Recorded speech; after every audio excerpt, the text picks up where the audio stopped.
hallelujah hallelujah ẹ̀yà gbàgbà orúkọ Jésù ẹ̀mí mọ́ lórúkọ Jésù ṣe kàn án bẹ̀rẹ̀ iṣẹ́ rẹ̀ nínú ayé àwọn èèyàn lórúkọ Jésù ó yá bẹ̀rẹ̀ iṣẹ́ agbára Olúwa bẹ̀rẹ̀ iṣẹ́ agbára. Father, begin your work. Lord, perfect your work tonight. Ṣiṣẹ́ ìyanu nínú ayé àwọn èèyàn yìí.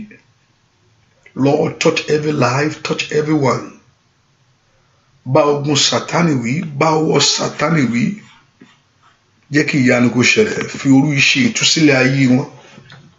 Lord, use this midnight hour to deliver them. Lord, use this midnight hour to set them free. Lord, use this midnight hour to release them. Lord, use this midnight hour to touch their life. Ọlọ́run lòru yìí láti ṣe ìtúsílẹ̀ ayé àwọn èèyàn yìí. Ọlọ́run lòru yìí láti tú ayé àwọn èèyàn sílẹ̀. Lórúkọ Jésù, Lord, do what only you, God, can do. And your name alone will be praised. Thank you, good God. Thank you, El Shaddai.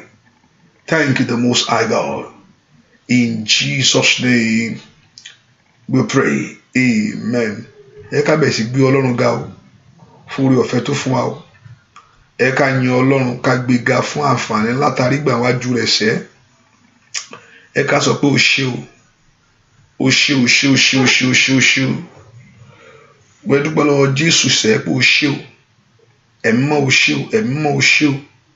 I want you to lift your voice and thank him. Dúpẹ́ lọ́wọ́ Jésù yìí pé Ọlọ́run mi ò mọ̀ ṣe o. Ọlọ́run mi ò mọ̀ ṣe o. Ọlọ́run mi ò mọ̀ ṣe o. Dúpẹ́ lọ́wọ́ Jésù pé ó ṣe. Dúpẹ́ lọ́wọ́ Ọlọ́run pé ó ṣe. Dúpẹ́ lọ́wọ́ Ẹlẹ́dàá rẹ̀ pé ó ṣe. Ọlọ́run ò mọ̀ ṣe o. Dúpẹ́ lọ́wọ́ Ọlọ́run pé ó mọ̀ ṣe o. Ọlọ́run Ísírẹ́lì ò mọ̀ ṣe. Bẹ́ẹ̀ kò gbé Ọlọ́run ga. Bẹ́ẹ̀ kò gbé Ọlọ́run ga. Bẹ́ẹ̀ kò gbé Ọlọ́run ga. Bẹ́ẹ̀ kò yin Ọlọ́run. Bẹ́ẹ̀ kò yin tọkàntọkàn. Bẹ́ẹ̀ kò yin inú ọkàn rẹ. Bẹ́ẹ̀ kò yin nínú ìwà mímọ́. Bẹ́ẹ̀ kò yin Ọlọ́run. I want you to lift your voice and bless the Lord. Dúpẹ́ lọ́wọ́ Ọlọ́run yìí. Ọlọ́run mi ò mọ̀ ṣe o. Ẹlẹ́dàá mi ò mọ̀ ṣe o.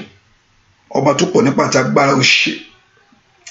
Just lift your voice and thank him for this privilege he has given to you. Dúpẹ́ lọ́wọ́ Ọlọ́run. Dúpẹ́ lọ́wọ́ Ọlọ́run.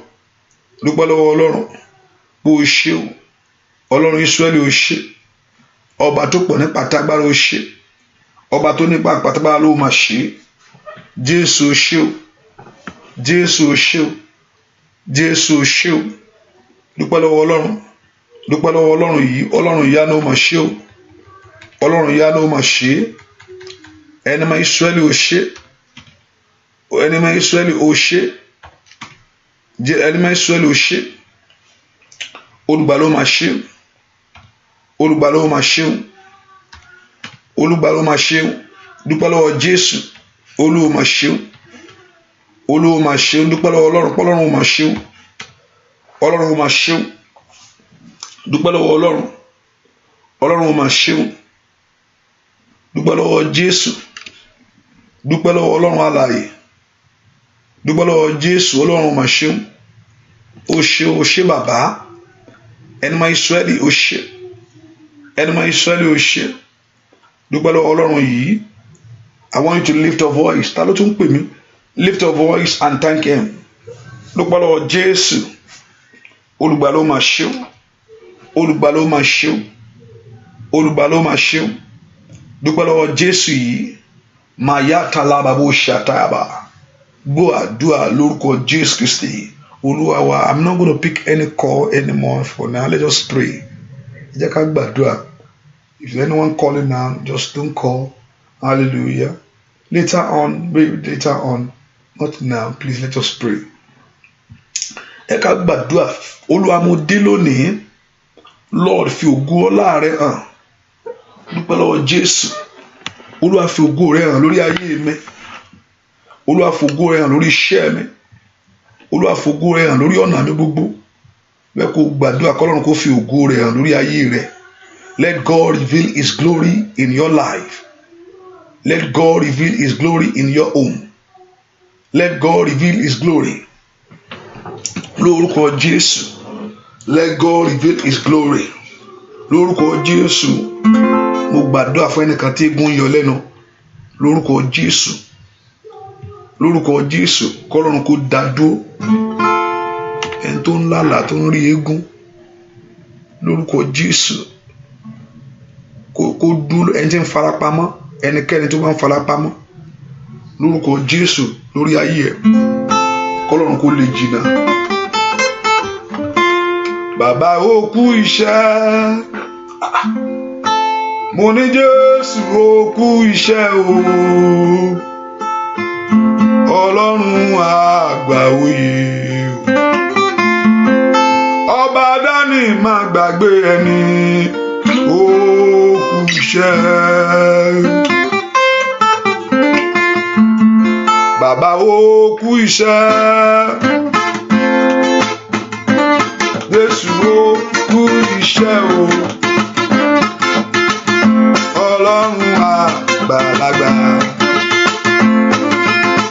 Ọba dání má gbàgbé ẹni. Ó kú iṣẹ́.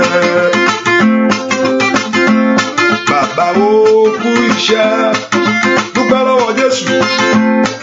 Jésù ó kú iṣẹ́ o. Lift your voice and thank him. Ọlọ́run àgbàlagbà.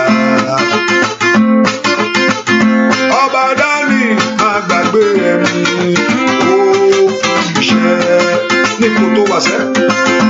Ọba dání má gbàgbé ẹni. Ó kú iṣẹ́. Dúpẹ́ lọ́wọ́ Jésù. Ọba dání má gbàgbé ẹni sẹ́. Ó kú iṣẹ́. Ọba dání má gbàgbé ẹni. Ó kú iṣẹ́. Bàbá ó kú iṣẹ́. Jésù ó kú iṣẹ́ o. Ọlọ́run àgbàlagbà. Ọba dání má gbàgbé ẹni. Bàbá ó kú iṣẹ́. Lórí ayé mi o. Bàbá ó kú iṣẹ́. Ó yá sọ bẹ́ẹ̀. Bàbá ó kú iṣẹ́. Dúpẹ́ lọ́wọ́ Ọlọ́run. Bàbá ó kú iṣẹ́. Ó yá. Bàbá ó kú iṣẹ́. Ó ṣe Ọlọ́run ìyanu. Bàbá ó kú iṣẹ́. Lórí ayé ọmọ rẹ̀ sẹ́. Bàbá ó kú iṣẹ́. Ó yá dúpẹ́ lọ́wọ́ Ọlọ́run. Bàbá ó kú iṣẹ́. Ó yá sẹ́. Bàbá ó kú iṣẹ́. Bẹ̀bí ó yá. Bàbá ó kú iṣẹ́. Ọlọ́run o. Ọlọ́run. Bàbá ó kú iṣẹ́. Lórí ayé mi o. Bàbá ó kú iṣẹ́. Lórí ilé mi o. Bàbá mímọ́. Bàbá ó kú iṣẹ́. Ó yá dúpẹ́ lọ́wọ́ ẹlẹ́dàá rẹ. Bàbá ó kú iṣẹ́. Ó yá dúpẹ́ lọ́wọ́ Ọlọ́run mi. Bàbá ó kú iṣẹ́. Ó yá dúpẹ́ lọ́wọ́ Ọlọ́run mi. Bàbá ó kú iṣẹ́. Ó ṣe Ọlọ́run ìgbàlà mímọ́. Bàbá ó yá dúpẹ́ lọ́wọ́ Jésù. Bàbá ó kú iṣẹ́. Ìyẹn kò bá dúpẹ́ lọ́wọ́ Ọlọ́run. Bàbá ó kú iṣẹ́. Ó yá dúpẹ́ lọ́wọ́ Jésù. Bàbá ó kú iṣẹ́. Lórí ọ̀nà rẹ láyé. Bàbá ó kú iṣẹ́. Lórí ilé rẹ o. Bàbá mímọ́. Bàbá ó kú iṣẹ́. Lórí ilé rẹ o. Bàbá mímọ́. Bàbá ó kú iṣẹ́.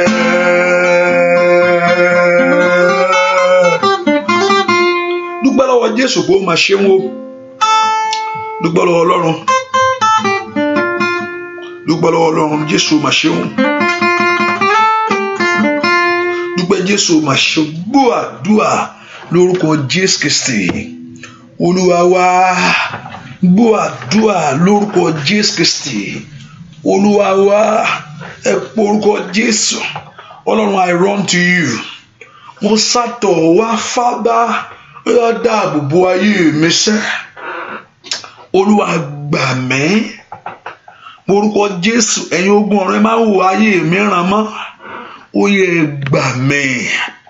Morúkọ Jésù sẹ́ ọdún yìí tí ń lọ. Morúkọ ẹ̀yin ogun ọ̀run ẹ má wo ayé mi ràn mọ́. Ó yẹ gbà mí. Bẹ́ẹ̀ kó porúkọ Jésù. Kọ́lọ́run kó gbọ́. Kọ́lọ́run kó gbọ́. Kọ́lọ́run kó gbọ́. Kọ́lọ́run kó gbọ́. Kọ́lọ́run kó gbọ́. Lórúkọ Jésù. Ẹ̀yin ogun ọ̀run ẹ gbà mí. Ask the Lord to deliver you. Ask the Lord to save you. Gbàdúrà sẹ́ ẹ̀yin ogun ọ̀run ẹ gbà mí. Morúkọ Jésù. Let God deliver you. Let God save you. Somebody open your mouth and pray. Latalia babo shikatayaba. Ma irakato lo sikete. Gbàdúrà sẹ́ ẹ̀yin ogun ọ̀run ẹ gbà mí. Ask the Lord to deliver you. Ask the Lord to save you. Ask the Lord to deliver you. Ẹ̀yin ogun ọ̀run ẹ gbà mí. Ẹ gbà mí tọmọtọmọ. Ẹ gbà mí tilétilé. Morúkọ Jésù. Ó yẹ ẹ gbà mí. Ní orúkọ Jésù. Ọlọ́run gbàdúrà. Mo ní kí Ọlọ́run kó gbọ́. Ní orúkọ Jésù. Ọlọ́run kó gbọ́. Ó yá lórúkọ Jésù. Mo ní kí Ọlọ́run kó gbọ́. Ní orúkọ Jésù. Ọlọ́run kó gbọ́. Ní orúkọ Jésù. Ọlọ́run kó gbọ́. Ní orúkọ Jésù. Ọlọ́run kó gbọ́. Ẹ̀yin ogun ọ̀run ẹ gbà mí. Ní orúkọ Jésù. Ó yẹ ẹ gbà mí. Ní orúkọ Jésù. Ẹ gbà mí. Gbàdúrà sẹ́ kí ogun ọ̀run kó gbọ́. Kó gbọ́ tọmọtọmọ. Gbàdúrà sẹ́ ní orúkọ Jésù. Kó ogun ọ̀run kó gbọ́. Ó yá gbà mí. Gbà mí. Gbà mí. Gbà mí. Gbà mí. Gbà mí. Gbà mí. Gbà mí. Gbà mí. Gbà mí. Gbà mí. Gbà mí. Ní orúkọ Jésù. Ẹ̀yin ogun ọ̀run ẹ gbà mí. Let God deliver you. Let the host of heaven rescue you from that shame, from that disappointment, from that sorrow, from that lack. Ní orúkọ Jésù. Ẹ̀yin ogun ọ̀run ẹ gbà mí. Masida kaliba ushatayaba. Ma ira arikalipo sirktalia. Wa ila predo sudegabo. Ní orúkọ Jésù. Ẹ̀yin ogun ọ̀run ẹ gbà mí. Ní orúkọ Jésù. Let God deliver you. Let God rescue you. Ask the Lord to deliver you. Ask the Lord to rescue you. Ask the Lord to deliver you. Ask the Lord to rescue you. Somebody open your mouth and pray. That Lord should deliver you. That Lord should rescue you from your battle, from your struggle, from your shame, from your disappointment. Gbàdúrà sẹ́. Gbàdúrà lórúkọ Jésù Kristi. Olúwa wa. I want you to lift your voice and pray. Orúkọ Jésù. Ẹ̀yin ogun ọ̀run. Ẹ gbà mí lọ́wọ́ ogun tí ń lé mi ká. Ẹ gbà mí lọ́wọ́ ogun tí ń bá mi jà. Ẹ gbà mí òkú bẹ́lò mi jà. You are not fighting anyone, but they are fighting you. Ò bá anybody jà. Ṣùgbọ́n wọ́n ń bá ìwọ jà. I want you to lift your voice. Ẹ̀yin ogun ọ̀run ẹ gbà mí lọ́wọ́ ogun tí ń bá èmi jà.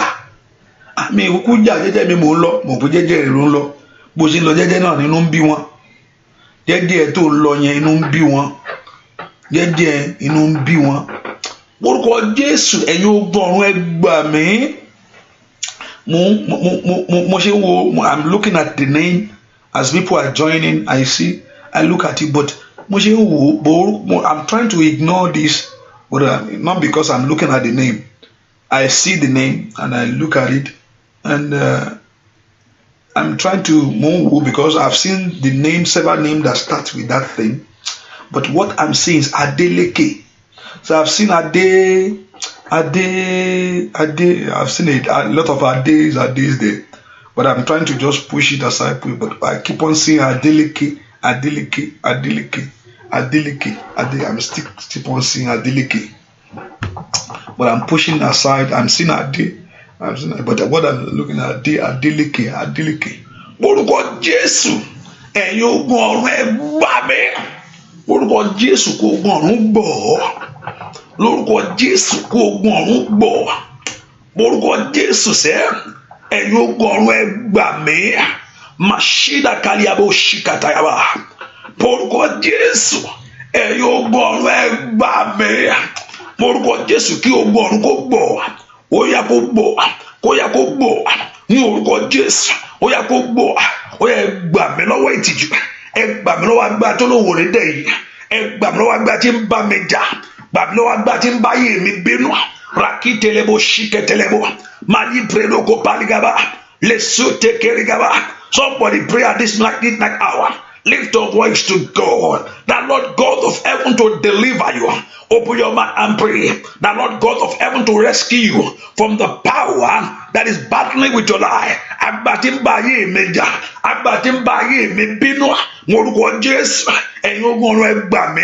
Ó yẹ gbà mí lọ́wọ́ májẹ̀mú tó di ayé mi mọ́wọ́. Moruko Jésù, májẹ̀mú tí ò fẹ́ kí ire pọ̀ sí lórí ayé mi. Gbàdúrà sẹ́, ẹ̀yin ogun ọ̀run ẹ gbà mí. From that battle today, let God of heaven rescue you. Masika tayaba, koruko power still kataya. Somebody pray that the host of heaven to rescue you in the name of Jesus. Ogun ọ̀run katayaba, ó yẹ gbà mí, ó yẹ gbà mí. Lọ́wọ́ ẹ̀pá tó jù mí lọ, ẹ gbà mí lọ́wọ́ agbára ńlá yìí, ràdíkẹ̀tẹ̀ yẹ̀bọ̀, ìdínbà ayé mi jà. Let God rescue you. Open your mouth and pray.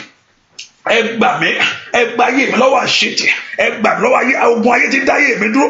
Mo orúkọ Jésù, ẹ̀yin ogun ọ̀run ẹ gbà mí, ẹ gbà mí, ẹ gbà mí, ẹ gbà mí. Let God rescue you.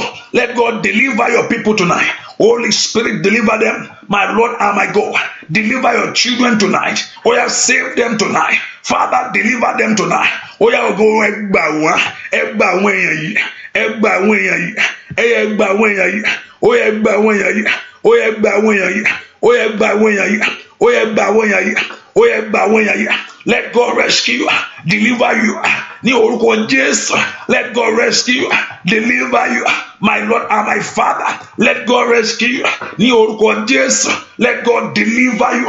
Masiti lakatayaba, mayotorobo shiketa, mayekere badawa, masike kepereba, rapelo sotolia, repelu tekete. Let God deliver you. Let God rescue you. Somebody open your mouth and pray. Let God deliver you. Let God rescue you. Let God deliver you. Open your mouth and pray. Pray to God. Lift your voice to Him. Kó gbọ́ ọ̀sẹ̀ ẹ̀yin ogun ọ̀run ẹ gbà mí lọ́wọ́ agbára yìí, ẹ gbà mí lọ́wọ́ ipá yìí. Ní orúkọ Jésù, ipá tí ò fẹ́ kí n ṣe rere, ipá tí ò fẹ́ kí n ṣe rere, ipá tí ò fẹ́ kí ọ̀nà bá mi wá. Kó là fún gbọ́ àdúrà lórúkọ Jésù Kristi Olúwa wa. Orúkọ Jésù, tábàárí ẹnikẹ́ni tá a yàn tí ayé mi, ẹnikẹ́ni, anyone for evil assignment over your life. Lẹ́kọ̀ọ́ gbàdúrà, èṣù kìí ṣe Ọlọ́run tó wà níbi gbogbo. Satan is not God that is everywhere. Satan is not God that is everywhere. That's why he has an agent. That's why he has an agent. Satan is not anywhere. He's not here at the same time in Africa. But he has a network that's so strong that connect to each other. Satan is not everywhere. It's only God that is everywhere. It's only God that is everywhere. That's the attribute of God. Omnipresent, everywhere is there. That's why David said, I cannot hide from you. Where should I go from your presence, O Lord? Even though in hell you are there. So the presence of God is everywhere. Satan is not everywhere. But he has an agent, he has a network that's so strong. That he has a network. Bami ọ̀pọ̀lọpọ̀ asako Nigeria. You must be from Nigeria. I'm speaking. Asako leko. Asako nule wọn lọ́ṣun. Yóò sako lọ́ṣun. Yóò sako lọ́ṣun. Oko lọ́ṣun. Oko lọ́ṣun. Oko orin àjò yẹn o. Orin àjò yẹn ó lọ. Orin àjò yẹn dé kú. Orin àjò yẹn dé kú. Oko lọ́ṣun. Orin àjò yẹn o tún sá. O tún wá sá títí. O tún fò. And when ibi tó gbó Jésù yẹn làwọn àmì tán ti gbélé ẹ lára. Àwọn tó wà ń bẹ̀ wọ́n á tún rí pé iṣẹ́ wa rèé, let's continue the work here. Ọ̀pọ̀lọpọ̀ ló fi wà ń lo ìbò pé kò sí yàtọ̀ ń bẹ̀, ohun tó ń lé mi ń lé ṣì lé mi ń bí. Ẹ̀ńtà tí wọ́n ti yàn lọ́wọ́ ẹ̀ ní orúkọ Jésù, ẹ̀ńtà yàn lọ́wọ́ ẹ̀ nítorí tèmi. Anyone that have been assigned for my life, ẹ̀ńtà bẹ̀ lọ́wọ́ ẹ̀, ẹ̀ńtà yàn tì mí pé ẹni yóò ìwọ ni kò dúró ti kẹ́ ẹ bá yẹ̀yẹ̀. Ọ̀pọ̀lọpọ̀ ọgbọ́n tọ́ta mi kú yóò tún fi ogun pẹ́ tẹ̀síwájú ogun yìí o. ẹ mọ ọ̀pọ̀lọpọ̀ màmá yẹn tó ń ṣe mí yẹn tó ló wà ń dọ̀rọ̀ mi ṣùgbọ́n màmá yẹn ti kú náà bàbá yẹn ti kú náà ṣùgbọ́n báwo mo ṣe wá ń kọ́ntínú kí ni wọ́n òun ṣe bàbá yẹn kí wọ́n tún gbéṣẹ́ lé àwọn míì lọ́wọ́ ni ẹ tẹ̀síwájú ẹ má jò ó ṣe rere o òun ti farapa ń bí yìí o ṣùgbọ́n ẹ tẹ̀síwájú o gbogbo àwọn tá a yàn lọ́wọ́ ẹ nítorí ayé ẹ ọ̀tá lè farapa kókù ọ̀tá lè farapa ṣùgbọ́n ó tún lè kọ́ntínú iṣẹ́ kó tún gbéṣẹ́ lé wọn lọ́wọ́ ẹ tẹ̀síwájú ṣé òun nìkan ló ń ṣe ni pọ́nrúkọ Jésù àbíkọ́lọ́ ń bọ̀ ọ́ máyà gàbàgàbà ẹ̀ńtà àyàn tì mí ẹ̀ńtà àyàn táyé mi ẹ̀ńtà àyàn táyé àwọn ọmọ mi tí ò fẹ́ kí n ṣe rẹ̀ tí ò fẹ́ kí n rí ọ̀nà àbáyọ ọ̀yá ẹ̀yin ogun ọ̀run ní orúkọ Jésù ó yẹ gbà mí lónìí ó yẹ ṣẹ́ ogun náà àṣẹwọlé ó yẹ ṣẹ́ ogun náà àṣẹwọlé Ọlọ́run gbàdúrà ẹ̀ńtà àyàn táyé rẹ̀ ẹ̀ńtà àyàn tìrìn àjò rẹ̀ ní orúkọ Jésù Mataya baba mo bọ́ládé am I right mo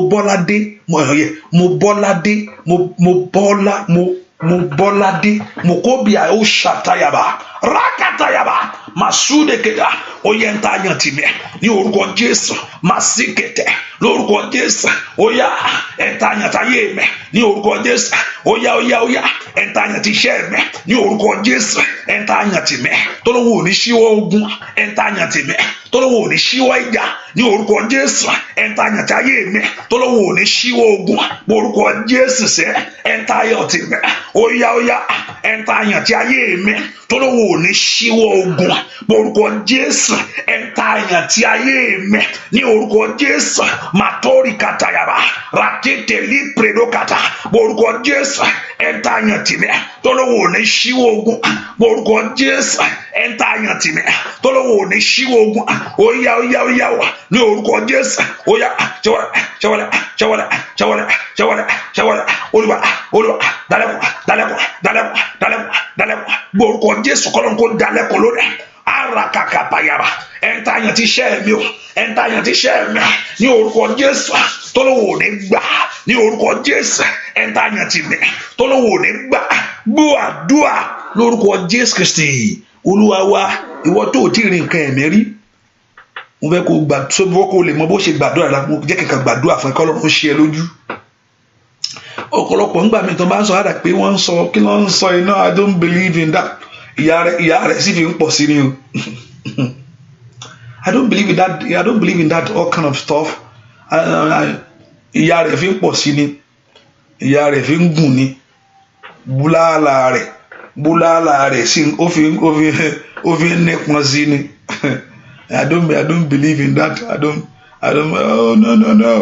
oh no ebolo sì ń sọ mo sọ no you don't have to struggle to pray before God mi táwọn kan jẹsẹ̀ mọ́lẹ̀ tán ń jorí ìwọ ń sọ pé ó gbàdúrà àníṣe ẹ̀ńtàyàn tí ayé mi and anyone that have signed for my life anyone that have volunteer ẹni tó fi ara rẹ̀ jì pé àníṣe èmi àbàkanlẹ̀ àníṣe èmi máa bàkanlẹ̀ ẹ̀fílẹ̀ máa bàkanlẹ̀ máa bàkà gbà mí gangan tẹ́lẹ̀ mi bá sọ̀rọ̀ fún mi èmi gan ògbà ilé gangan ò pọ̀ jù báyìí gbà tó bá gbọ́rọ̀ ẹlòmí tẹ́lẹ̀ mi sọ tó mẹ́nu bọ̀rọ̀ ìwọ gan ògbà kí ni gangan pọ̀ jù àbí báwo tún lè bá èmi gangan tí mo sọ yìí màá tó pé ilé yìí ò tún pọ̀ jù báyìí àbí kí wá ní báwo irú ayé ò lè báyìí o gbàtẹ́lẹ̀ kan bá tó tẹnu bọ̀rọ̀ tó wọ̀ ọ̀nà àbáyọ tó wò títí bóyá ń gba bí ló ń di mọ́ ló ń gbọ̀ tí ló ń wogi mọ́ ló ń gbọ̀ tí ló ń wogi mọ́ àyà àbábọ̀ ṣìkàtà yàrá wà ó pé ìwọlé tó wà lélẹ́yìn báyìí o rága àbábọ̀ sàtìyàbá ó yá ẹ̀tẹ̀ àyàn tí ayé mi ó yá ní orúkọ mo sáde Olódùmarè borúkọ Jésù anyone that have assigned for my life ẹni tó dúró tó ní wò ní gbà ẹni tẹ́ka àyà àbábọ̀ ṣàtàrà rabi loko biro sikete mayo brodo kapalu zikete mauro bi koto yaba oye yo gun ọ̀run oye tú wọn ká ní orúkọ ẹja me gbà lọ́wọ́ wọn anyone that have assigned orílẹ̀-èdè o bá sálọ kú o bá sálọ bí tó jìnnà kò dí wọn lọ́wọ́ iṣẹ́ rodaga I'm not going to pick up their phone. I'm not going to talk to them anymore. I've cut them off. Lójú ayé ló cut wọn off. But àwọn lẹ̀pọ̀ mọ́ lóyún ẹ̀mí. Màyé brado ṣìkàtà. Bẹ́ẹ̀ kí Ọlọ́run kó tú ẹ̀yìn sí. Kí Ọlọ́run kó tú wọn ká. Kí Ọlọ́run kó já ẹgbà. Let God separate you today. Oh yeah. Let God separate you today from that power at this midnight hour. Ní òru ìní. Ní orúkọ Jésù. Ó yẹ ìyà mi nípa. Ó yẹ ìyà mi nípa pẹ̀lú wọn. Ní orúkọ Jésù. Ó yẹ separate us, oh God. Rakete yabo. Mateke rakata. Ratete likata. Marobe koto yaba. Labredo kote. Gbàdúrà sẹ́. Rateli predo shite yaba. Malembre do kopa. Rateli kete. Mashide kayaba. Marope lo sakide. Mayeketelia. Malimbredo. Oya. In Jesus' name, we pray. Please, when you're coming on this prayer line, listen to this one thing. Just take note. Sometimes when I talk, I do talk like I'm talking. That's like I'm talking sometimes. But if I'm talking, I'm saying something. Sometimes, so please, sometimes pay attention. Sometimes I might say, I don't know. Hallelujah. Yeah, sometimes,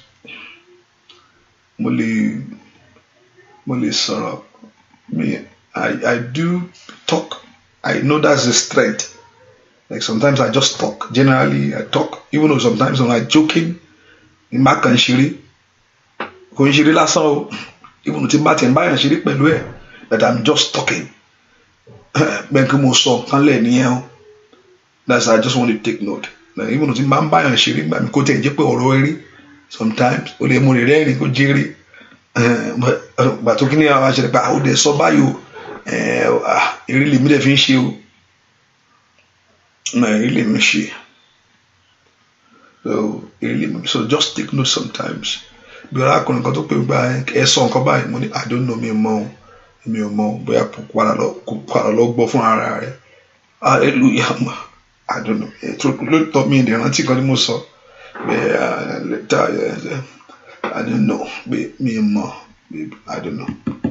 Maybe more. Sometimes it comes like that. I just talk. I talk. That's why I don't play. I don't lie. I don't help people to lie. Like John Baby parọ́ pé nǹkan báyìí gbà pé ó ń bọ̀ nìyẹn ẹ bá mi sọ báyìí ìyẹn 100% nìyẹn ṣáà gbà pé kó lọ́ máa múra lẹ̀ fún ẹ bá mi sọ báyìí o kò lè lọ́wọ́ kan lè wá pa even though ti máyọ̀ sọ pé oríire it will come to pass. It was I love to say positive things pé ẹni báyìí o máa rìn àjò even though eré mò ń ṣe a ṣẹlẹ̀ arábìnrin kan wà ọ̀rọ̀ lásán even though kò tẹ̀ tí ìṣẹ̀lẹ̀ sí ṣùgbọ́n mo kàn sọ̀rọ̀ fún ẹnìkan eré mo dẹ̀ fi ṣe kí ni ẹ ṣẹlẹ̀ o tí n bá sọ fún arábìnrin ẹni kó fún mi ń kó hallelujah ẹni kó wọn gan fún mi ń kó ọ̀rọ̀ lásán mo ń sọ ọ̀rọ̀ mo kàn sọ fún ẹlòmíì I joke with the person and kó tó di and before I know èmi ọgbẹ́ ìrù wá bà mí ẹ̀wọ̀n ò sì mọ nǹkan kan. And I just joke with the person who can sort that different and can lórí line that can confirm to it. I talk to the person and I joke with it. Just any again woman. Go there to mo ìṣẹ̀lẹ̀ de be si ṣẹlẹ̀. O de be si ṣẹlẹ̀. Ungo gan ni ni abi tin ba ungo go woman do ni abi tin ba la nǹkan báyìí nǹkan tó ṣẹlẹ̀ sí nǹkan báyìí ni o. Hallelujah. And I joke with it with somebody. Ire mo de fi ṣe. It's just and that thing begin to put itself together. So please just pay attention. What I'm saying, just pay attention sometimes. Pay attention. That's why when you are praying, please be focused. Look unto Jesus. Don't look unto any man. Look unto Jesus alone. Connect with God. God also can speak to you in your own heart.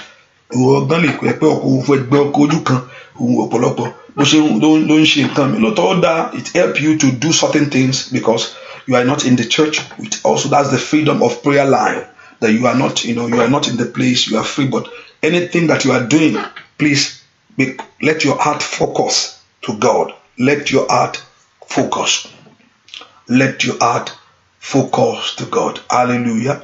The Lord will help you in Jesus' name. Orúkọ Jésù. Ó yẹ bá ogun ìwí. Ó yẹ bá ogun ìwí lórí ayé mi sẹ́. Ó yẹ ẹ̀ńtà àyàn tí ayé mi tó lóhùn ò ní gbà. Ẹ̀ńtà àyàn tí mi tó lóhùn ò ní gbà. Ẹ̀ńtà àyàn tí iṣẹ́ mi. Anyone that have assigned to my life. Anyone that have assigned to my life. Ẹ̀ńtà àyàn tí mi tó lóhùn ò ní gbà. Ẹ̀ńtà àyàn tí ayé mi sẹ́ tó lóhùn ò ní gbà fún mi. Anyone that have assigned to my life, that have assigned to my children, and ẹ̀ńtà àyàn tí mi tó lóhùn ò ní gbà. Ẹ̀ńtà àyàn tí ayé mi tó lóhùn ò ní gbà. Ẹ̀ńtà àyàn tí ayé àwọn ọmọ mi tó lóhùn ò ní gbà. Rọ́bì àsúdàgàbàgàtàyàbà, ríkàpẹ̀lú sẹ̀tàyàbà, rápẹ̀lú sẹ̀dà. Ẹ̀ńtà àyàn tí mi tó lóhùn ò ní gbà. Ẹ̀yin ogun ọ̀run, ó yẹ já mi gbà lọ́wọ́ ẹ̀. Ó yẹ já mi gbà. Ní orúkọ Jésù. Holy Abba Ushatayaba. Somebody lift your voice and pray. Lift your voice to God. Let God deliver you from that power. Let God deliver you. Masuto toliketelebo. Mali predoko paliaba. Masite teliaba. Mashike tekete. Matekeraba. Somebody open your mouth and pray. Ẹni tó fẹ́ gbari láyè lórí ayé rẹ̀. Ẹni tó fẹ́ gbọmọ láyè nú ayé rẹ̀. Ẹni tó fẹ́ gbọkọ láyè nú ayé rẹ̀. Ló pe ló ṣekete. Ẹni tó fẹ́ kó sórí rẹ̀. Ẹni tó fẹ́ kí ìrìn àjò ẹ san ọ́. Ó máa kátàkátàkàbà. Máa sún tẹ̀kẹ̀tẹ̀. Ẹni tó fẹ́ kí ìrìn àjò yẹ kó san ọ́. Ràtí kẹ̀tẹ̀kàbà. Arapẹ̀ tó tẹ̀tẹ̀lẹ̀. Máa tó tòtò lè kàtà. Máa sí kẹ̀tẹ̀kẹ̀tẹ̀kà. Máa tẹ̀kẹ̀rẹ̀ kàbà. Máa sún tẹ̀kà. Somebody lift your voice and pray. Ro pe ló ṣekete wa. Máa yẹ kẹ̀tẹ̀kàbà. Ẹ tó lóun ò ní gbẹ́ lé láyé inú ayé ẹsẹ̀. Mo sọ tó lè bá. Ràpẹ̀ ló ṣekete. Ọlọ́run kò ṣe mọ́ṣẹ́. Máa sí tẹ̀tẹ̀tẹ̀tẹ̀. Máa sí kẹ̀tẹ̀. Máa rí bàgàbàgàbà. Oh, somebody lift your voice and pray. Ẹ tó lóun ò ní gbà. Ràpẹ̀ kẹ̀tẹ̀. Máa sí kẹ̀tẹ̀. Máa sọ tó tó lè. Gbọ́ àdúrà lórúkọ Jésù Kristi. Olúwa wa. Ọlọ́run mi, ràn mí lọ́wọ́.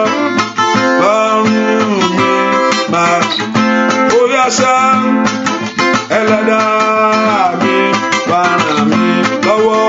Ọlọ́run mi, ràn mí lọ́wọ́. Ẹlẹ́dàá mi, ràn mí lọ́wọ́. Ràn mí lọ́wọ́. Ẹlẹ́dàá mi, ràn mí lọ́wọ́ sẹ́wọ̀n.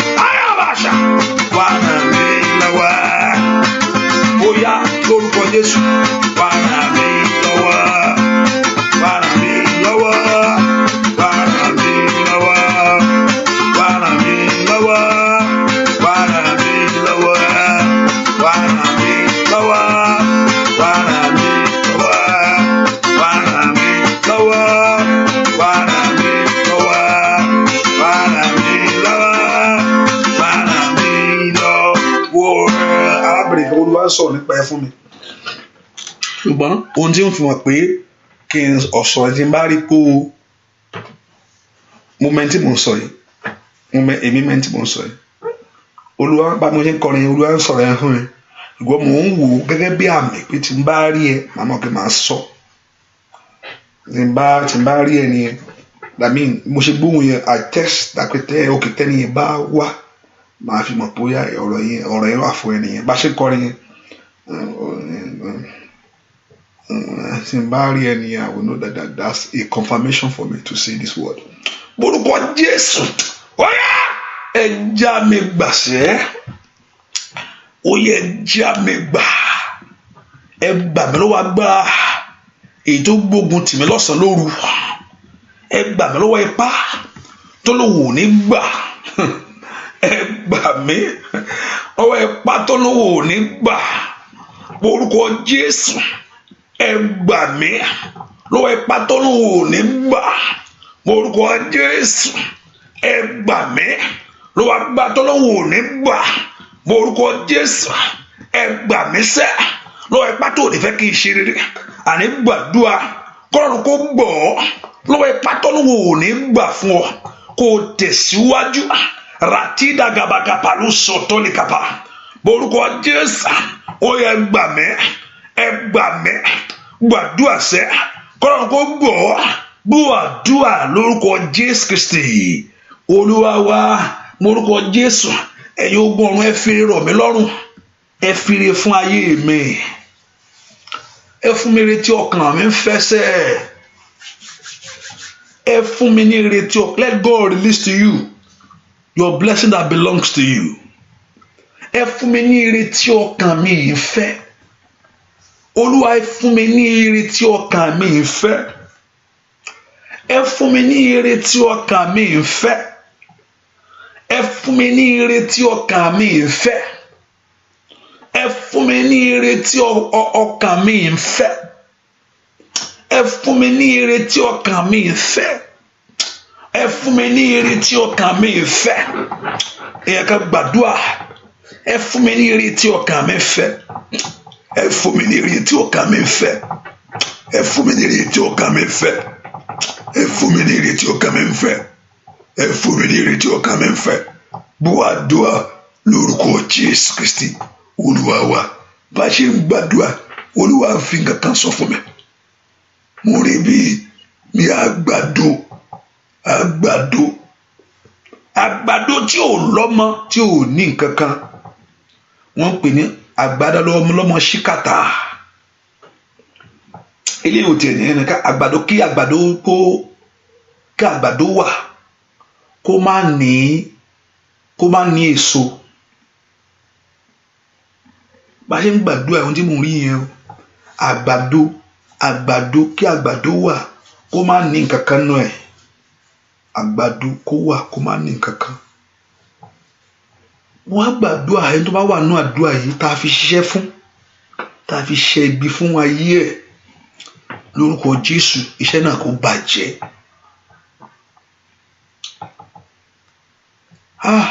iṣẹ́ náà kó bàjẹ́ iṣẹ́ náà kó bàjẹ́ tá a bá rí ẹnikẹ́ni tá a fi ṣiṣẹ́ fún tá a fi ṣiṣẹ́ ibi lórí ayé ẹ̀ lórúkọ Jésù iṣẹ́ náà kó bàjẹ́ ẹ máa gbàdó kí àgbàdo wà kó má ní kankan kọ́kọ́ ṣáwà kókó ọ̀pọ̀ ìkóṣù bó ṣe wà ló wà Ọlọ́run iṣẹ́ náà kó bàjẹ́ iṣẹ́ náà kó mo tún wọ́n kọ́ ká ní èèyàn àgbàdo yẹn tí èèyàn bá ilé yẹn náà kí èèyàn bá sè é tí èèyàn bá mú omi ẹ̀ ìyanu àṣẹlẹ̀ dìyàn á já iṣẹ́ yẹn kó bàjẹ́ iṣẹ́ yẹn kó bàjẹ́ ohunkóhun tá a bá fi ṣe lórí ayé ẹnikẹ́ni tó wà ní àdúrà yìí let that work be destroyed let that work be destroyed kí iṣẹ́ yẹn kó bàjẹ́ ohunkóhun tá a bá ṣe ohunkóhun tí a bá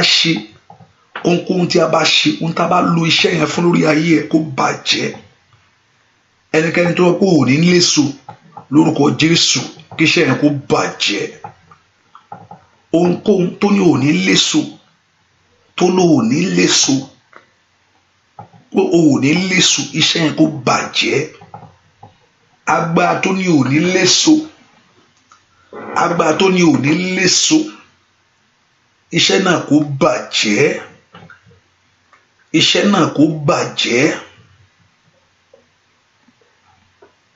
iṣẹ́ náà kó bàjẹ́. Mo ráyọ̀, mo ráyọ̀, mo ráyọ̀, mo ráyọ̀, mo ráyọ̀. Iṣẹ́ náà kó bàjẹ́. Iṣẹ́ náà kó bàjẹ́. Iṣẹ́ náà kó bàjẹ́. Lórúkọ Jésù, iṣẹ́ náà kó bàjẹ́. Gbogbo iṣẹ́ tá a bá ṣe lórí ayé rẹ sẹ́, lórúkọ Jésù tó ní pé èso ò ní jẹ́ tiẹ̀. Lórúkọ Jésù, iṣẹ́ náà kó bàjẹ́. Agbára jíǹde kó kàn ọ́. Agbára jíǹde kó tú ọ sílẹ̀. Agbára jíǹde kó kàn ọ́. Agbára jíǹde kó tú ọ sílẹ̀. Agbára jíǹde kó kàn ọ́. Agbára jíǹde kó tú ọ sílẹ̀. Agbára jíǹde kó kàn ọ́. Agbára jíǹde kó tú ọ sílẹ̀. Agbára jíǹde kó kàn ọ́. Agbára jíǹde kó tú ọ sílẹ̀. Agbára jíǹde kó kàn ọ́. Agbára jíǹde kó tú ọ sílẹ̀. Agbára jíǹde kó kàn ọ́. Iṣẹ́ tá a bá ṣe, ohunkóhun tá a bá lò fún ìpèsè ibi lórí ayé rẹ, lórúkọ Jésù kọ́lọ́run kó bàjẹ́, kó bàjẹ́, kó bàjẹ́, kó bàjẹ́, kó bàjẹ́, kó bàjẹ́, kó bàjẹ́, kó bàjẹ́, kó bàjẹ́, kó bàjẹ́, kó bàjẹ́. Let every evil work be destroyed. Upon your life be destroyed. Upon your home be destroyed.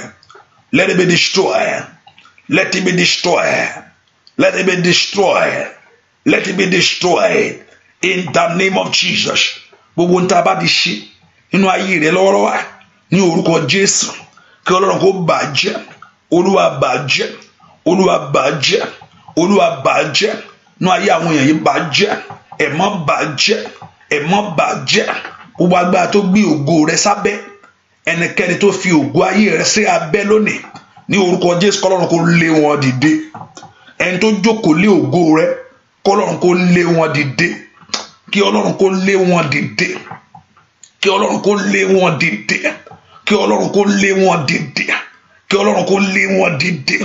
Kí Ọlọ́run kó lé wọn dìde. Kí Ọlọ́run kó lé wọn dìde. Ní orúkọ Jésù, Olúwa kó lé wọn dìde. Olúwa kó lé wọn dìde. Ní orúkọ Jésù. Ní orúkọ Jésù. Ní orúkọ Jésù. Matelia, masototolia, matotoda, gbúàdúà lórúkọ Jésù Kristi. Olúwa ìjìnlẹ̀, olórúkọ ńlá, orúkọ Jésù, ó kárí ayé. Ìjìnlẹ̀, olórúkọ ńlá, orúkọ Jésù, ó kárí ayé. Ìjìnlẹ̀, olórúkọ ńlá, orúkọ Jésù, ó kárí ayé. Ìjìnlẹ̀, olórúkọ ńlá, orúkọ Jésù, ó kárí ayé. Ìjìnlẹ̀, olórúkọ ńlá, orúkọ Jésù, ó kárí ayé. Orí àṣẹ. Ìjìnlẹ̀, olórúkọ ńlá, orúkọ Jésù, ó kárí ayé. Ìjìnlẹ̀, olórúkọ ńlá sẹ́, orúkọ Jésù, ó kárí ayé. Ìjìnlẹ̀, ìjìnlẹ̀, olórúkọ ńlá, orúkọ Jésù, ayé. Ìjìnlẹ̀, olórúkọ ńlá, orúkọ Jésù, ó kárí ayé. Lórúkọ Jésù, agbọ́ Ọlọ́run kó wá ti rí fún ẹ. Orúkọ Jésù, Olúwa fún mi ní àṣeyọrí. Ẹ gbàdúrà gbogbo agbára tó ní àṣeyọrí jìnnà sí ọ. Olúwa fún mi ní àṣeyọrí èmi láyé, nílé ọkọ, nílé ọmọ. On my journey, Lord Almighty, give me my success.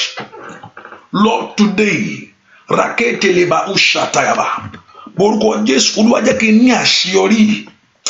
Ask the Lord should release success in your ways. Olúwa jẹ́ kí n rí àṣeyọrí. Orúkọ Jésù, jẹ́ n rí àṣeyọrí. Lórúkọ Jésù, jẹ́ n rí àṣeyọrí, jẹ́ n rí àṣeyọrí lórúkọ Jésù, jẹ́ n rí àṣeyọrí lórúkọ Jésù. Mo kó bredo ṣìkàtàyàbá lórúkọ Jésù. Ẹ̀mí má jẹ́ kí n ní àṣeyọrí, ẹ̀mí má jẹ́ kí n ní àṣeyọrí, ẹ̀mí má jẹ́ kí n ní àṣeyọrí, ẹ̀mí má jẹ́ kí n ní àṣeyọrí lórúkọ Jésù. Sẹ́ Ọlọ́run tó pọ̀ ní pàtàgbà, jẹ́ kí n ní àṣeyọrí lórí ayé mi, jẹ́ ẹni lórí ayé àwọn ọmọ mi, jẹ́ ẹni lórúkọ Jésù. Olúwa jẹ́ kí n ní àṣeyọrí as the Lord. Olúwa jẹ́ kí n ní àṣeyọrí lórúkọ Jésù. Sẹ́ Olúwa jẹ́ kí n ní àṣeyọrí lórúkọ Jésù.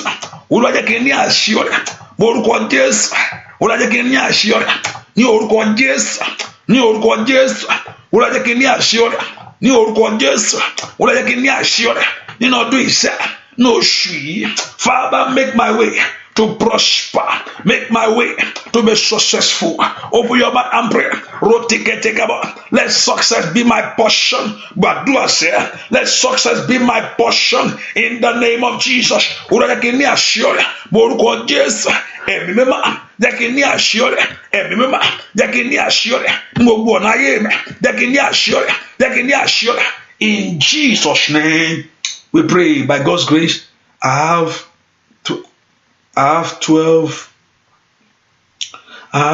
14 minutes. I'm going to share the grace.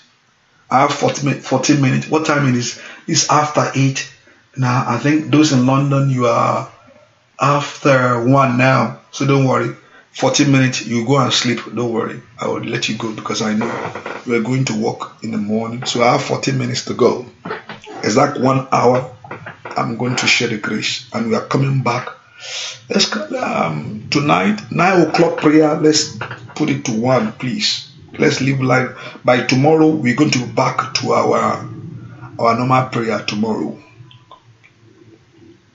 By tomorrow be back to morning section 6 and 6 a.m. and by tomorrow. So we're going to go on our normal prayer tomorrow. But today, let's leave 9 o'clock.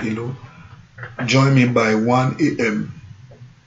1 a.m. my time, which is going to be your 6 o'clock in the morning in London. You remember you are praying in the morning. Everywhere is there already. Lift your voice and pray to God. Morúkọ Jésù, Ọlọ́run tí mo fẹ́ rè, this is what I want. Ohun tí èṣù fi ń jẹ mí yà rè, this is what I want. Ohun tí èṣù sì fi ń jẹ mí yà rè, ẹ̀yin ogun ọ̀run ẹ fi ohun tí mò ń fẹ́ fún mi. Ẹ fi ohun tí mò ń fẹ́ fún mi. Lord, release what I want for me. Ẹ fi ohun tí mò ń fẹ́ fún ayé mi.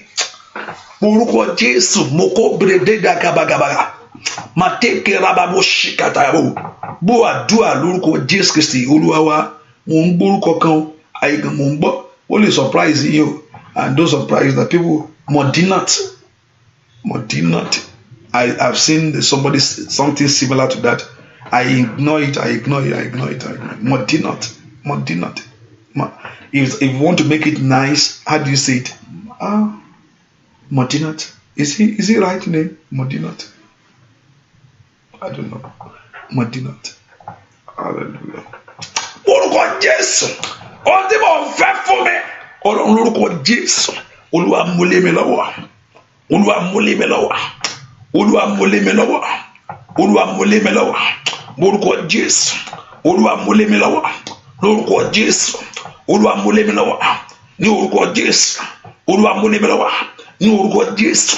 Olúwa mú lé mi lọ́wọ́. Ẹ ká gbọ́ àdúà lórúkọ Jésù Kristi Olúwa wa. Ẹ jẹ́ ká sọ fún Ọlọ́run. Agbára tí ń parí dà. Agbára tí ń pa ire àti ń sọ di ibi. Ọlọ́run ṣe lórí ayé mi.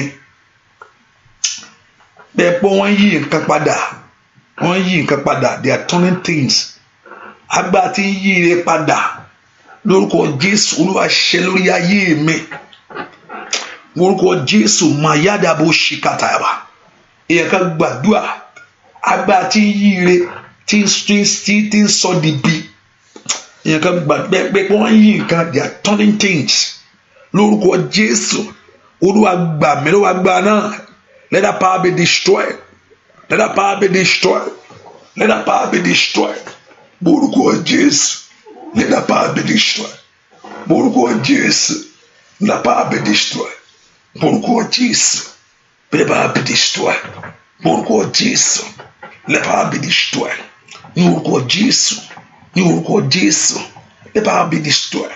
Lórúkọ Jésù. Let power be destroyed. Lórúkọ Jésù. Let power be destroyed. Gbọ́ àdúrà lórúkọ Jésù Kristi. Olúwa wa.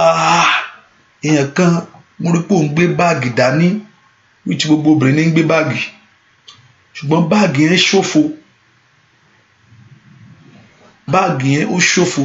There is a bag and the bag is empty. Gbogbo agbára tó ní kó máa gbé òfìfo ohun rere. Bẹ́ẹ̀ pé nǹkan ń ṣẹlẹ̀ ṣùgbọ́n lábẹ́ kò sí nǹkan kan. Pé wà ń bì kan bẹ́ẹ̀ pé wà ń bẹ̀ ni ṣùgbọ́n kò sí nǹkan kan. Ohun tó ṣófo. Bí ni pé ayé sì ṣófo. Kò yẹ pé ayé yẹn ò sí, ayé yẹn wà ṣùgbọ́n inú òfo ló wà. Gbogbo agbára tó ní kó wà ní òfo. Gbogbo ipá tó ní kó wà ní òfo. Ẹn pé gbogbo nǹkan kankan fi ọ́ dí rẹ́gẹ́ ń bẹ̀ ni. Figure head. Kéèyàn kan wà ń bì kan.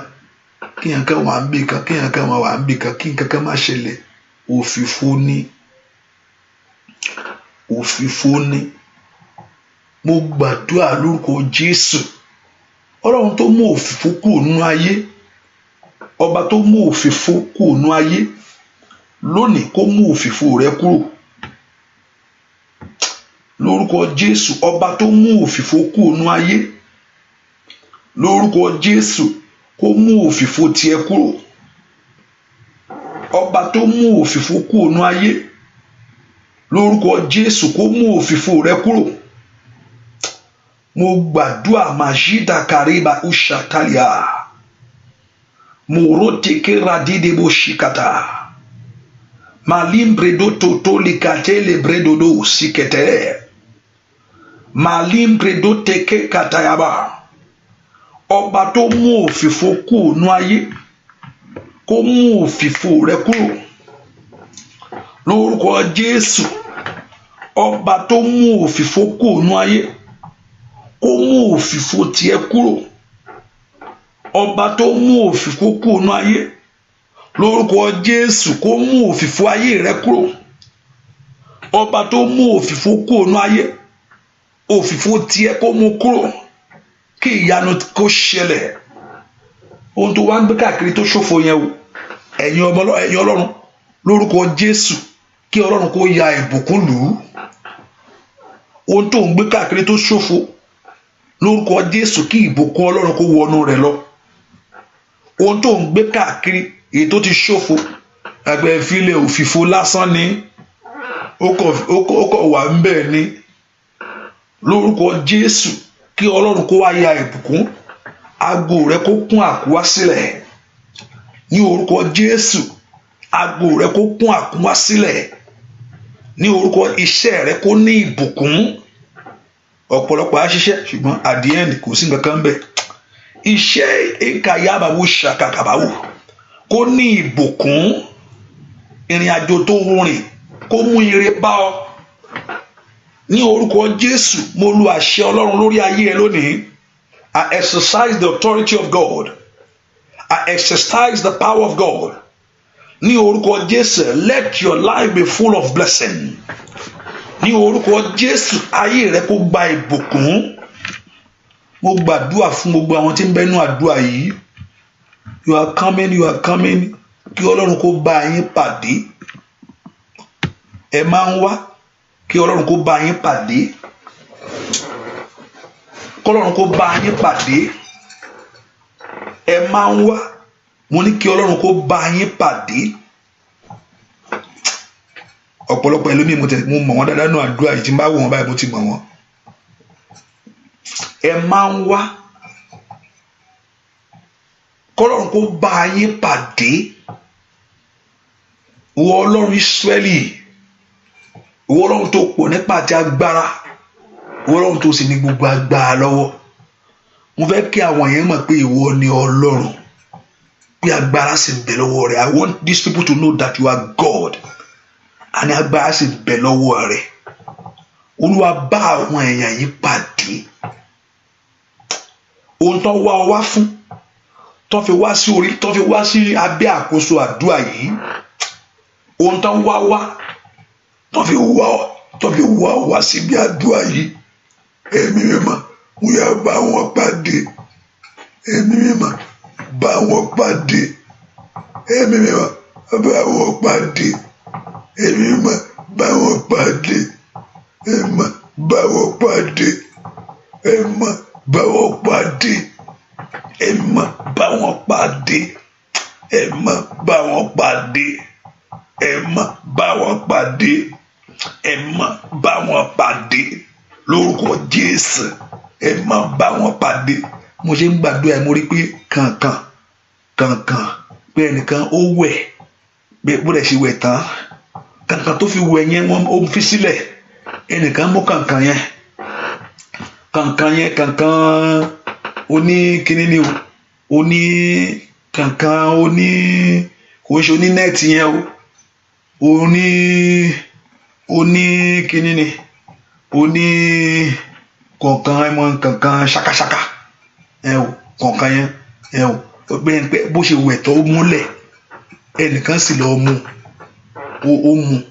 Lórúkọ Jésù mòyádàbò ṣàkàtà. Lórúkọ Jésù gbogbo iṣẹ́ tá a fi ṣe ní orúkọ Jésù maila abra osakale baarikata ní orúkọ iṣẹ́ náà kó bàjẹ́. Lórúkọ Jésù iṣẹ́ náà kó bàjẹ́. Ní orúkọ Jésù iṣẹ́ náà kó bàjẹ́. Ní kàtàyàbá ní orúkọ Jésù iṣẹ́ náà kó bàjẹ́.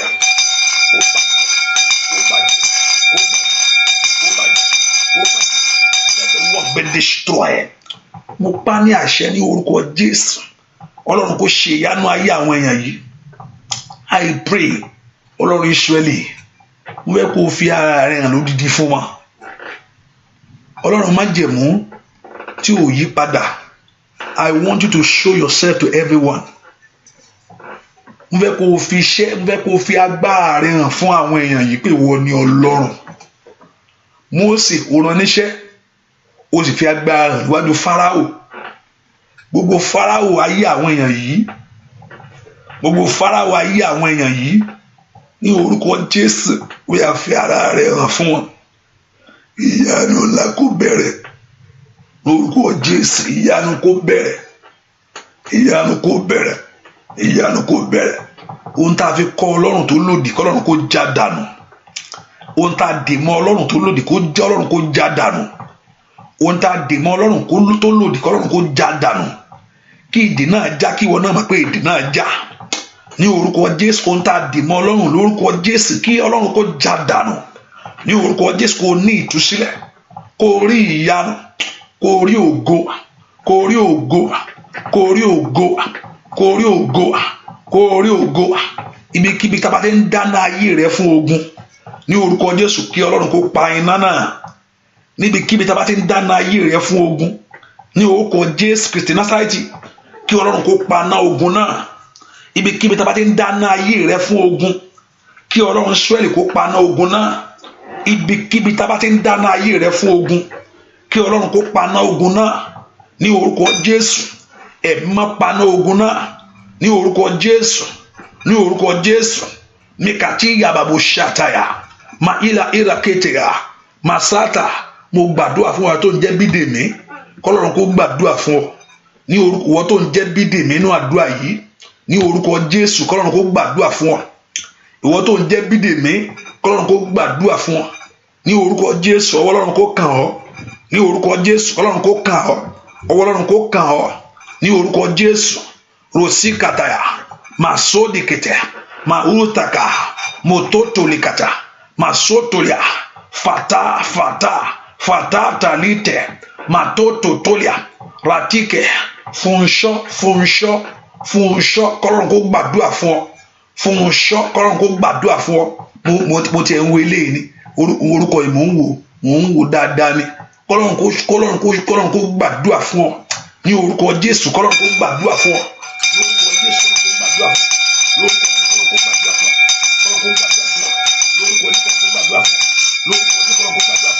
ní orúkọ Jésù kọ́lọ́run kó gbàdúrà fún wa ní orúkọ Jésù kọ́lọ́run kó gbàdúrà fún wa kọ́lọ́run kó súre fún wa okùn ibi kó já okùn ibi kó já okùn ibi kó já okùn ibi kó já kó rí ìyanu ní orúkọ Jésù kó rí ìyanu lórúkọ Jésù kó rí ìyanu. Mo gbàdúrà fún gbogbo àwọn èèyàn yìí ohun tẹ́ ń béèrè níwájú Ọlọ́run ohun tẹ́ wá níwájú Ọlọ́run ohun tẹ́ tọ́lọ́run wá fún kọ́lọ́run kó ṣe fún yín kẹ́ ẹ rí ìyanu àdúrà kẹ́ ẹ rí ìyanu àdúrà kẹ́ ẹ rí ògo àdúrà kẹ́ ẹ rí agbára àdúrà ohun tí èèyàn mú èèyàn gbàdúrà sí nìyẹn ìgbà tí èèyàn bá rí ìyanu àdúrà tí èèyàn sì rí ògo àdúrà. When you see the result of prayer, when you see the power of prayer, you make you to pray more, you make you to seek the face of God more. Lórúkọ Jésù kẹ́ ẹ rí ìyanu kó bẹ̀rẹ̀ ògo Ọlọ́run kó tàn bẹ́ẹ̀ ni ó sì rí láì lórúkọ Jésù Kristi Olúwa wa. Ask God for what you need. Quickly ask God for what you need. Somebody pray, ask God for what you need. Lift your voice and ask God for what you need. Lift your voice and ask God for what you need. Somebody ask God for what you need. Pray and ask God for what you need. Bẹ́ẹ̀ ni ó sì rí láì lórúkọ Jésù Kristi Olúwa wa. Àmín àmín lórúkọ Jésù. Hallelujah. Hallelujah. I say I'm going to share the grace now. Just put in mind that the prayer continue. There's no 9 o'clock prayer. That means our own 9, which is going to be your 2 o'clock prayer. But the next prayer is going to be 1 o'clock my time AM. So the next prayer is going to be 1. So please don't. The only people that only is those on the phone because they don't know if they are not there. So if I will monitor that a little bit to see. But on the speaker, on Showers of Blessing, on YouTube, I know you will receive notification. So the next prayer is 1 a.m. 1 a.m. And by tomorrow we're back to our normal section. The prayer is so back to 6 a.m. in the morning. Our 6 a.m. in the morning, and our program begin tomorrow. So if you are in the area, the man of God is coming. Apostle Shola is coming. Begin the program tomorrow by God's grace. And I know that the hand of God will be. So the address is 3450 Laurel Fort Meade Road, Laurel, Maryland. So if you're in the area, come in the area, just come and receive the blessing by God's grace. So the program begin tomorrow, Thursday and Friday. And also remember on the 31st, on the night of crossover, which is on Sunday by 10 a.m. There's morning service, and night of crossover is 10 p.m. All we do, we sing and we pray. We pray till the next day. We pray till we cross over to 2000. That's how we do it. We have to pray, not go sorrow ejo. Kọrin báyìí bẹ̀rẹ̀ àdúrà wọ aago méjìlá lù aago méjìlá tún lù báyìí ó tún gbàdúrà ni kí ayé ó dọ́ka yẹ ẹ̀dá ó sì fẹsẹ̀ tẹ orin ẹ̀ lé ó dọ́kọ́ du 2018 kó san ọ́ ó dọ́kọ́ 2018 kó san ọ́ tọmọtọmọ. That's why you need to finish strong. Má di oṣù ẹ gbọ́dọ̀ ṣe má di àdúrà ìṣù ẹ kó mú kó gbàdúrà ẹ dáadáa ni má di oṣù you can be strong to enter.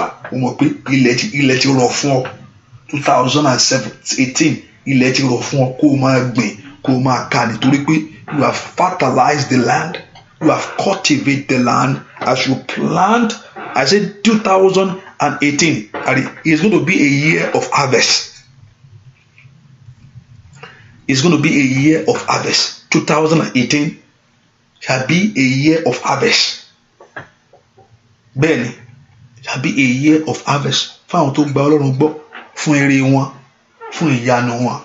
That year shall be going to be a year of harvest. Bẹ́ẹ̀ni, it's going to be a year of harvest. Bẹ́ẹ̀ni ó sì rí. A sì rí pé bó ṣe wọnú ọdún yẹn ọ̀nà ńlá ìyanu ṣẹlẹ̀. Bẹ́ẹ̀ni bó ṣe wọnú ọdún yẹn lọ wàá rí pé ọ̀nà ńlá ìyanu ṣẹlẹ̀. Wàá rí pé ògo farahàn lórí ayé rẹ. Bẹ́ẹ̀ni wàá rí pé ògo Ọlọ́run farahàn.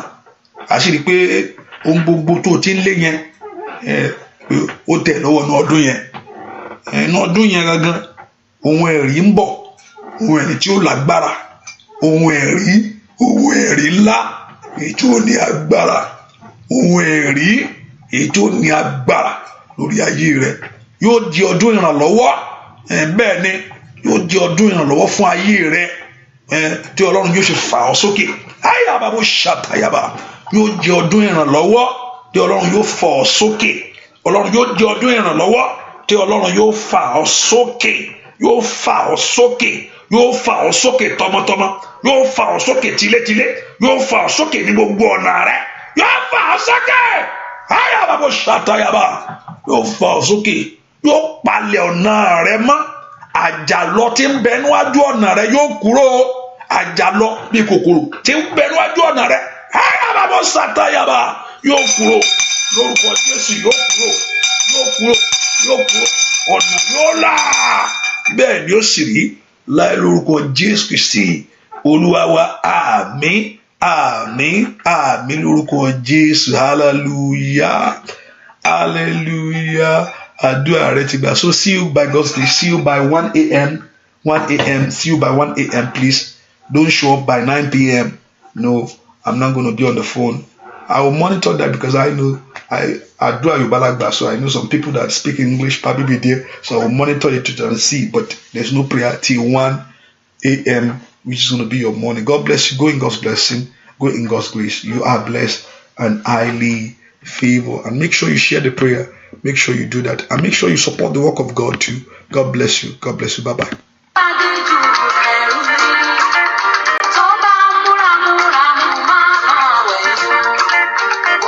Sorry.